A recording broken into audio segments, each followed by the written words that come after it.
प्रियो, वो एक भविष्यवक्ता था, परमेश्वर के आज्ञा को मानने वाला भविष्यवक्ता।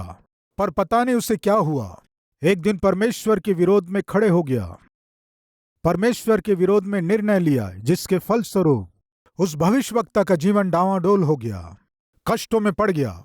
उसके साथ यात्रा करने वाले लोगों को उस भविष्यवक्ता ने परेशानी में डाल दिया। वो भटका हुआ भविष्यवक्ता कुछ समय के बाद पश्चाताप किया। पश्चाताप करने के बाद वो पूरे एक नगर को बदल सका। कौन था वो भविष्यवक्ता? क्यों ऐसा बलवा किया? बलवा करने के कारण क्या प्रतिफल मिला? आज हम इसे सीखने जा रहे हैं। आइए योना की पुस्तक पहला अध्याय पहले वचन से लेकर 7वें वचन तक पढ़ेंगे। यहोवा का यह वचन अमित्ते के पुत्र योना के पास पहुंचा, उठकर उस बड़े नगर निनवे को जा और उसके विरुद्ध प्रचार कर, क्योंकि उसकी बुराई मेरी दृष्टि में बढ़ गई है। परंतु योना यहोवा के सम्मुख से तर्शीश को भाग जाने के लिए उठा और याफा नगर को जाकर तर्शीश जाने वाला एक जहाज पाया और भाड़ा देकर उस पर चढ़ गया कि उसके साथ यहोवा के सम्मुख से तर्शीश को चला जाए। तब यहोवा ने समुद्र में एक प्रचंड आंधी चलाई और समुद्र में बड़ी आंधी उठी, यहाँ तक कि जहाज टूटने पर था। तब मल्लाह लोग डर कर अपने अपने देवता की दोहाई देने लगे और जहाज में जो व्यापार की सामग्री थी उसे समुद्र में फेंकने लगे कि जहाज हल्का हो जाए। परंतु योना जहाज के निचले भाग में उतरकर सो गया था और गहरी नींद में पड़ा हुआ था। तब माझी उसके निकट आकर कहने लगा, तू भारी नींद में पड़ा हुआ क्या करता है? उठ, अपने देवता की दुहाई दे। संभव है कि ईश्वर हमारी चिंता करे और हमारा नाश न करे। तब उन्होंने आपस में कहा, आओ हम चिट्ठी डालकर जान लें कि यह विपत्ति हम पर किसके कारण पड़ी है। तब उन्होंने चिट्ठी डाली और वो चिट्ठी योना के नाम पर निकली। प्रियो, उसका नाम क्या था? उसका काम क्या था? उसका किया गया पाप क्या था? और पाप के कारण उसे क्या प्रतिफल मिला था? बाद में वो कैसे पश्चाताप किया? पश्चाताप का प्रतिफल क्या हुआ? इन विषयों को आज हम सीखने जा रहे हैं। प्रियो, जो लिख रहे हैं संदेश को अच्छे से लिख लीजिए। सबसे पहले उसका नाम क्या था? प्रियो, पढ़ रहा हूं। यहोवा का यह वचन अमित्ते के पुत्र योना के पास पहुंचा। प्रियो, योना की पुस्तक में केवल 4 अध्याय हैं। इन 4 अध्यायों को यदि आप सावधानी से पढ़ना चाहेंगे तो 10 या 15 मिनट में पढ़ लेंगे। लेकिन योना के पुस्तक से जो शिक्षा हमें मिलती है आपके जीवन को प्रभावित करेंगी, जीवन भर के लिए आपको बहुत ही सावधान करेंगे। बाइबल में बहुत से भविष्यवक्ता हैं। बड़े भविष्यवक्ता और छोटे भविष्यवक्ता कहलाते हैं। छोटे भविष्यवक्ताओं की पुस्तक में योना की पुस्तक भी है, लेकिन योना के जीवन में जो घटना घटी वो इतिहास में ना भुलाई जा सके ऐसी घटना थी। लेकिन योना के जीवन से बहुत से लोग बहुत ही प्रभावित हुए और चेतावनी को पाए। एक व्यक्ति परमेश्वर के अधीन होने से वो कैसे उपयोगी बनेगा, ये पुस्तक सिखाती है। आइए विस्तार रूप से योना के जीवन से हम सीखेंगे। उसका नाम योना था। योना के नाम का अर्थ है कबूतर। उसके पिता का नाम अमित्ते। अमित्ते नाम का अर्थ है सत्य। ध्यान से सुने, अमित्ते के बिना योना नहीं होता। योना के नाम का अर्थ जानते हैं? कबूतर। कबूतर किसका सूचक है? शांति और मेल का सूचक है।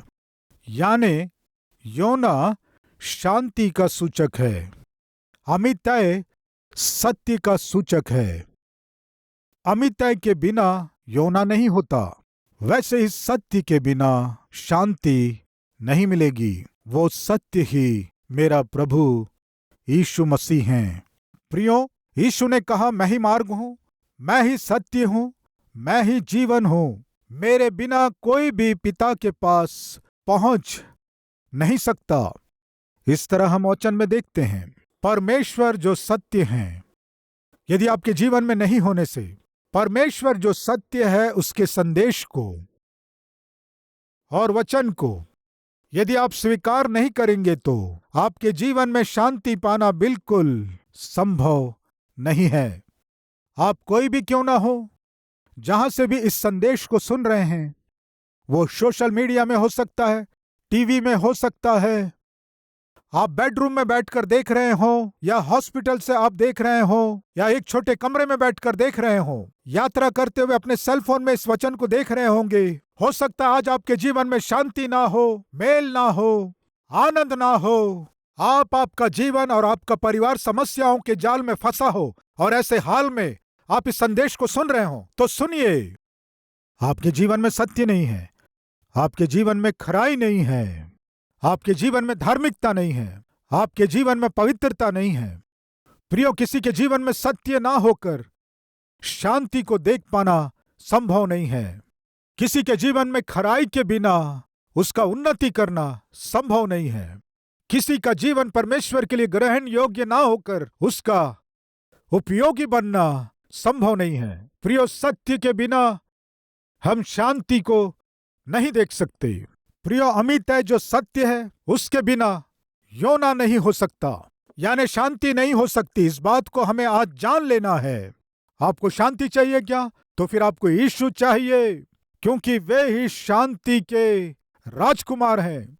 उनके द्वारा ही मनुष्य को जो शांति चाहिए मिलेगी। जिस जीवन में यीशु नहीं है, जिस दिल में यीशु नहीं है, जिस परिवार में यीशु नहीं है, जिस व्यापार में यीशु नहीं है, जिस काम में यीशु नहीं है, जिस सेवा में यीशु नहीं है, जिस सेवाकाई में, जिस यात्रा में यीशु नहीं है, आशीष नहीं रहेगी, सुरक्षा नहीं रहेगी, मेल नहीं रहेगा। आप इस सत्य को ना भूलें, विनती कर रहा हूं। प्रियो, मैं पूछता हूं, क्या आज आप हिम्मत से कह सकते हैं क्या, मेरे जीवन में यीशु है, मेरे जीवन में सत्य है, मेरी बातों में सत्य है, मेरे विषयों में सत्य होता है, खराई रहती है, मेरे कमाने वाली कमाई में धार्मिकता है। अगर ऐसा है तो निश्चय आप भलाई को देखेंगे, शांति को देखेंगे, आनंद को देखेंगे, सारी आशीषों को देखेंगे, सारी समृद्धि को देखेंगे, सुख और शांति का अनुभव करेंगे। अगर आपके जीवन में सत्य नहीं होने से, मसीह नहीं होने से, आपके जीवन में क्या होगा ये भी आगे हम सीखने जा रहे हैं। आइए, योना कौन है जानते हैं? वो एक भविष्यवक्ता है। अभी हमने उसके नाम के विषय में जाना, अब हम उसके कार्य के विषय में जानेंगे। आइए, योना के विषय में बाइबल में एक और स्थान में लिखा हुआ है, मैं पढ़ रहा हूं। राजाओं की दूसरी पुस्तक 14वां अध्याय उसके 25वें वचन को पढ़ रहा हूं। उसने इजराइल की सीमा हमात की घाटी से ले अराबा के ताल तक ज्यों की त्यों कर दी, जैसा कि इजराइल के परमेश्वर यहोवा ने अमित्तै के पुत्र अपने दास गतेपेर वासी योना भविष्यवक्ता के द्वारा कहा था। योना भविष्यवक्ता के द्वारा कहा था। प्रियो, योना के कहे अनुसार उन दिनों में परमेश्वर ने किया। योना के विषय में यहाँ सुंदर बात लिखा हुआ है, आप अंडरलाइन कर लीजिए। अमित्तै का पुत्र, आप सभी ध्यान दीजिए, अमित्तै के पुत्र, उसके बाद अपने दास, उसके बाद योना नामक भविष्यवक्ता के द्वारा, सेवक के द्वारा, योना भविष्यवक्ता। प्रियो, यहां सबसे पहले योना भविष्यवक्ता नहीं लिखा है, क्या लिखा है? सेवक। प्रियो, सबसे पहले वो एक सेवक है, उसके बाद परमेश्वर उसे भविष्यवक्ता बना दिया। सेवक, अंग्रेजी में यह शब्द बहुत अच्छा होता है। सेवक यानी इंग्लिश में बोलिए सर्वेंट। उसे हिंदी में कहने से बताइए क्या है? प्रियो, आपके घर में सर्वेंट आते हैं? आपके सर्वेंट को देखकर हमारे घर में सेविका आई है ऐसे कहेंगे क्या? बोलिए, घर में आने वाली सर्वेंट को आप क्या कहेंगे?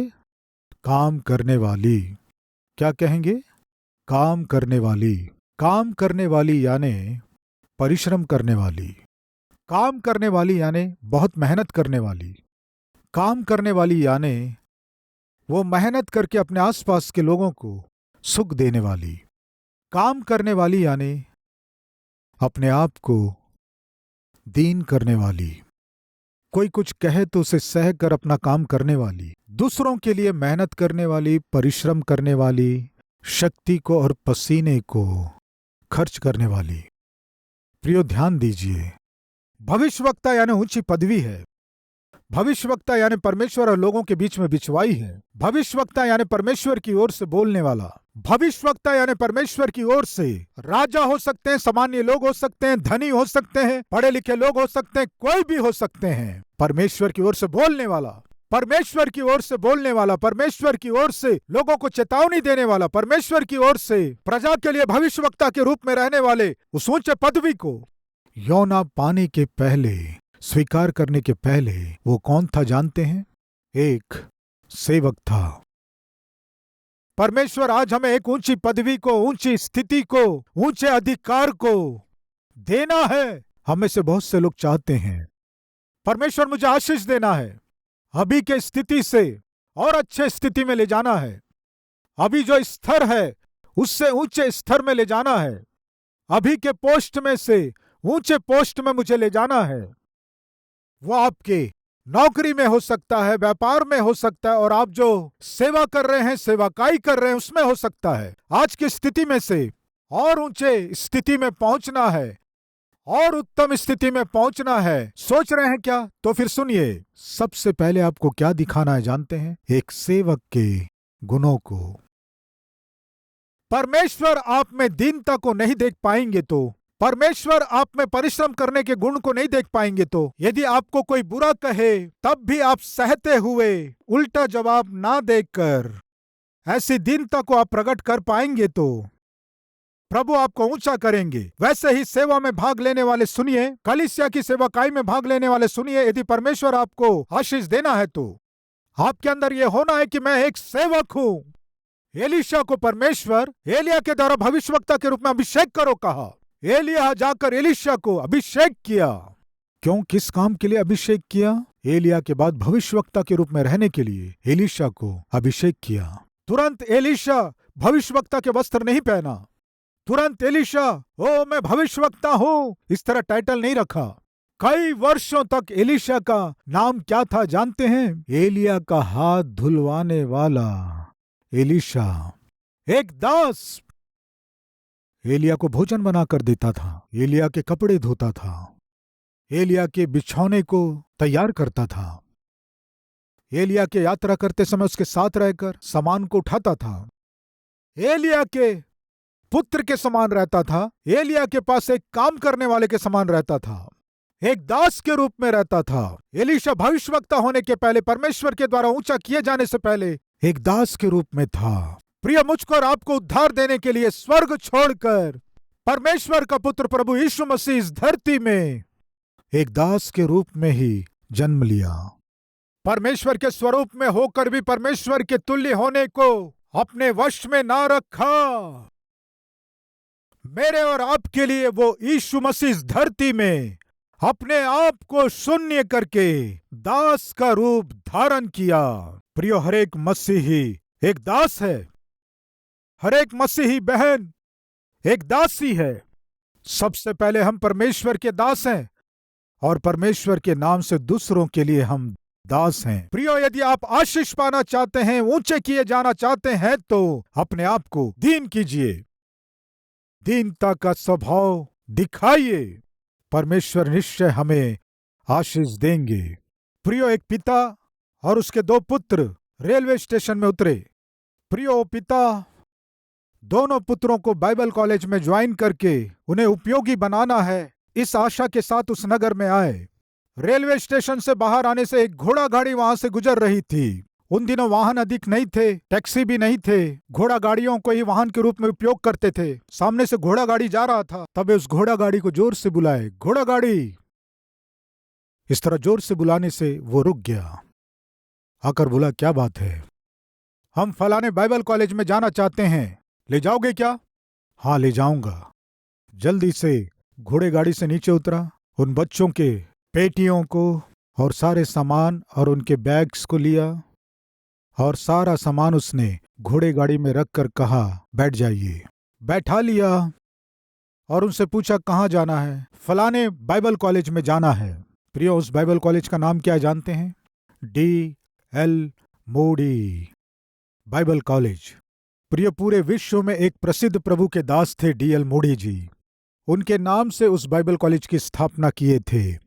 वो घोड़ा गाड़ी चलाने वाला व्यक्ति ठीक है कहकर उस D.L. मूडी जी के बाइबल कॉलेज में उन लोगों को ले गया। ले जाने के बाद जल्दी से उतरकर वो घोड़ा गाड़ी चलाने वाला व्यक्ति कहा, यही है जी D.L. मूडी जी का बाइबल कॉलेज।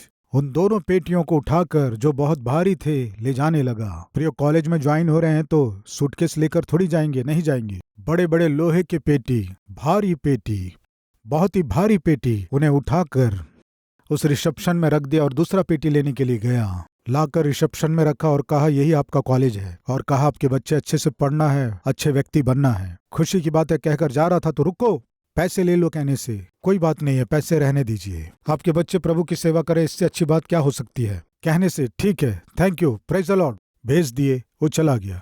वे लोग वहीं खड़े होकर बात करते हुए सारी जानकारियां लेने के बाद, एप्लीकेशन भरने के बाद उस पिता ने कहा, कुछ नहीं जी, मेरी एक इच्छा है। क्या इच्छा है?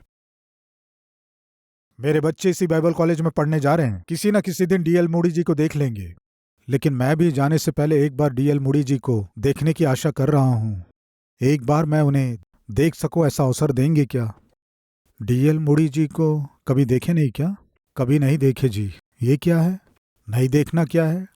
D.L. मूडी जी ही तो आपके बच्चों के पेटियां उठाकर लाए, उन्होंने ही तो आप लोगों को लाया है। क्या बोले? वो घोड़ा गाड़ी चलाने वाला D.L. मूडी है? हाँ जी, वही D.L. मूडी है। क्या हमारे बच्चों के, हाँ, जो पेटियों को उठाए वे D.L. मूडी हैं? हम तो घोड़ा गाड़ी वाला समझे। तुम वैसे ही समझोगे। ये उनके दीनता का स्वभाव था। कम से कम बात करते समय भी वे बताए नहीं, वे नहीं बताएंगे। अपने आप को दीन करने में उनके जैसा कोई नहीं है। परमेश्वर उन्हें ऊंचा किया है और आशीष दिया है।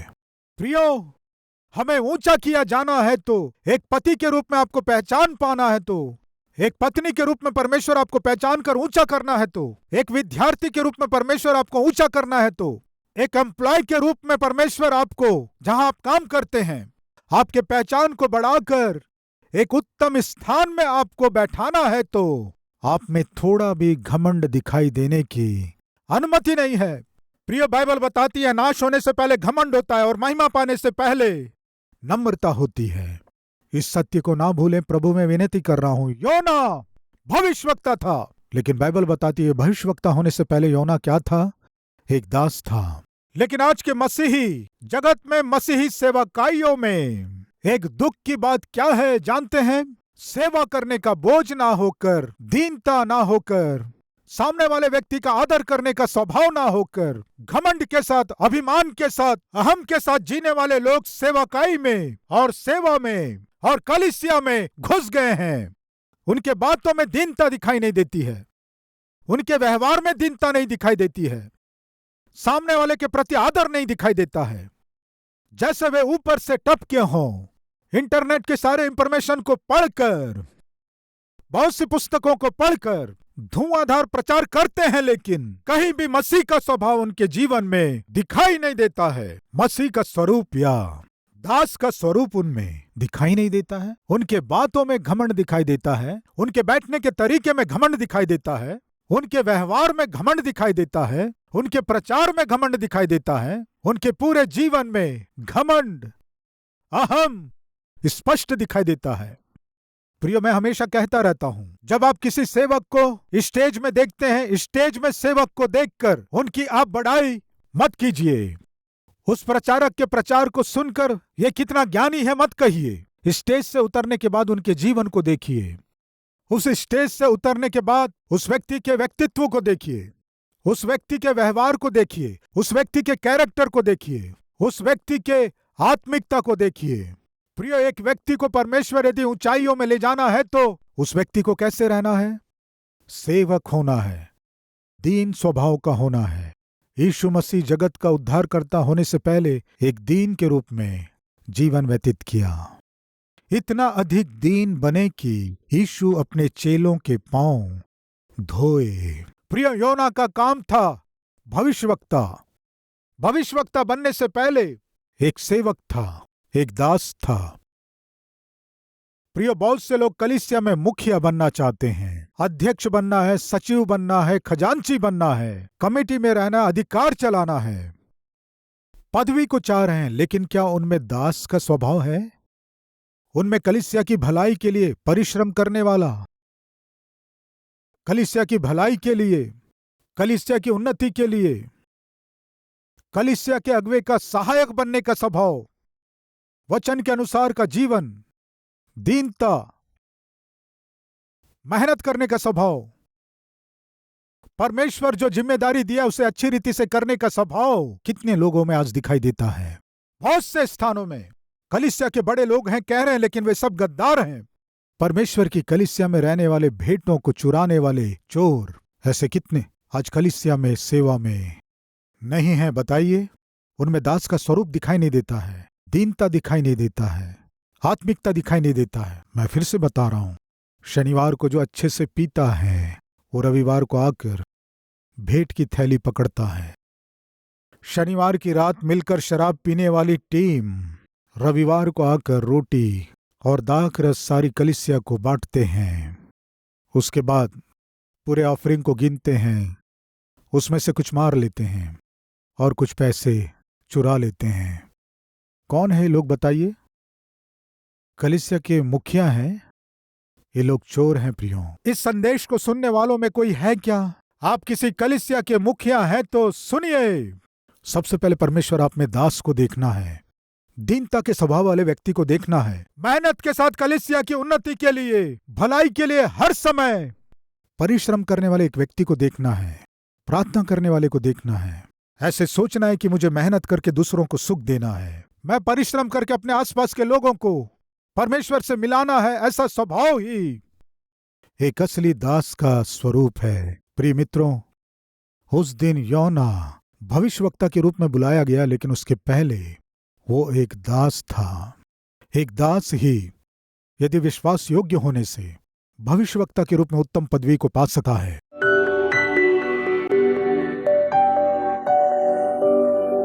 महान पवित्र प्रेमी परमेश्वर पिता, सीधे और बहुत ही स्पष्ट हमसे बात करने के लिए आपका धन्यवाद। योना भविष्यवक्ता था, लेकिन भविष्यवक्ता होने से पहले वो एक सेवक था, दास था। पिता, यदि हमें ऊंचा किया जाना है, तो आशीष पाना है, तो सबसे पहले हमें दास के रूप में दीन स्वभाव को रखना है, मेहनत करने का स्वभाव होना है, हमारे आसपास के लोगों की खुशी के लिए, उनकी भलाई के लिए। पिता, हमें अपने आप को दीन करना है। सेवकाई हो सकती है, नौकरी हो सकती है, या परिवार हो सकता है। हमें दीनता का स्वभाव दीजिए। जो अपने को दीन करता उसे आप ऊंचा करते हैं, आपके द्वारा हम ऊंचे किए जा सकें, ऐसा दीनता का स्वभाव हमें दीजिए। अब से लेकर पिता हम आपकी आज्ञा मानते हुए, आपकी इच्छा पूरी करते हुए आपके स्वीकार योग्य जीवन जी सकें, सहायता कीजिए। यीशु मसीह के नाम से मांगते हैं पिता, आमीन। इस डेली डिवोशन के द्वारा आप आशीष पाएं तो अपने मित्रों को शेयर कीजिए, लाइक कीजिए, कमेंट कीजिए। प्रभु आपको आशीष दे। शलोम।